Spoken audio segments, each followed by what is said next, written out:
சற்று முன் கிடைக்கப்பெற்ற மிக மிக முக்கியமான செய்தி ஒன்று வெளியாகியுள்ளது. திராவிட முன்னேற்ற கழகத்தில் அதிரடியான மாற்றம். யாரும் எதிர்பார்க்காத வகையில் பொதுச்செயலாளர் பதவியிலிருந்து துரைமுருகன் விலகல். ராஜினாமா கடிதத்தை தலைமையிடம் ஒப்படைக்க வேண்டும் என்று துரைமுருகனிடம் சபரீசன் அவர்கள் தெரிவித்திருக்கிறார். மிகப்பெரிய ஒரு அதிர்ச்சி. இந்த தகவல் சமூக வலைதளங்களில் வைரலாக பரவி வருகிறது. துரைமுருகனின் செயல்பாட்டின் காரணமாக திமுகவின் தலைமை இந்த முடிவை எடுத்திருக்கிறது.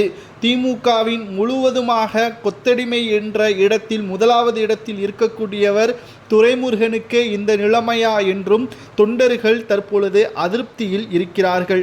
அதாவது திமுகவில் தலைவர், பொதுச்செயலாளர், பொருளாளர் ஆகிய பதவிகள் அதிகாரமிக்கவை. அந்த வகையில் மறைந்த கலைஞர் மற்றும் பேராசிரியர் ஆகிய இருவரும் திமுகவின் இரட்டை குழல் துப்பாக்கியாகவே இருந்தார்கள். முக்கிய முடிவுகள் அனைத்தையும் இருவரும் கலந்தாலோசித்து எடுக்கக்கூடிய வகையில்தான் அமைந்தது.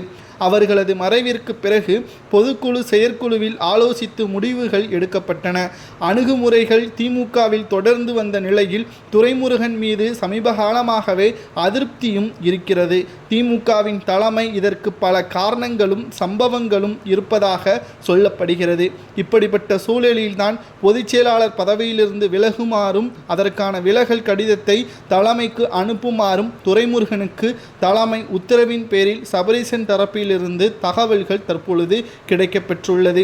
இந்த அறிவுறுத்தல் துரைமுருகனை அதிர்ச்சியடைய வைத்திருப்பதாகவும் புதிய பொதுச்செயலாளராக திமுகவின் தற்போதைய பொருளாளராக இருக்கக்கூடிய டிஆர் பாலு பொறுப்பேற்பார் என்றும் புதிய பொருளாளராக அமைச்சர் ஏவா வேலு அவர்கள் நியமிக்க அதிகாரப்பூர்வமான அறிவிப்புகள் வெளியாகும் என்றும் மு.க. ஸ்டாலின் தீர்மானிப்பார் என்ற தகவலும் தற்பொழுது செப்டம்பர் 15ஆம் தேதி அறிவிப்புகள் அதிகாரப்பூர்வமாக வெளியிடப்படும் என்ற தகவலும் வெளியாகியுள்ளது.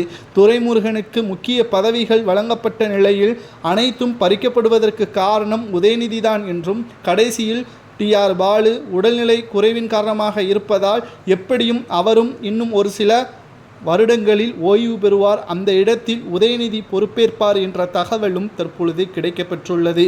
திமுகவின் கொத்தடிமை என்று கூறி வந்த துரைமுருகனுக்கு பதவி பறிக்கப்படுவது சரியா அல்லது ஸ்டாலின் எடுத்த முடிவு தவறா என்பதை உங்களது கருத்துக்களை கமெண்ட் வாயிலாக கூறுங்கள். திராவிட முன்னேற்ற கழகம் 2026 வெற்றியடைய வேண்டும் என்ற நினைப்போடு இந்த முடிவை ஸ்டாலின் எடுத்திருக்கிறார். 2026இல் இரண்டாவது முறை திமுக வெற்றியடையுமா என்பதையும் மறக்காம உங்களது கருத்துக்களை கமெண்ட் வாயிலாக கூறுங்கள்.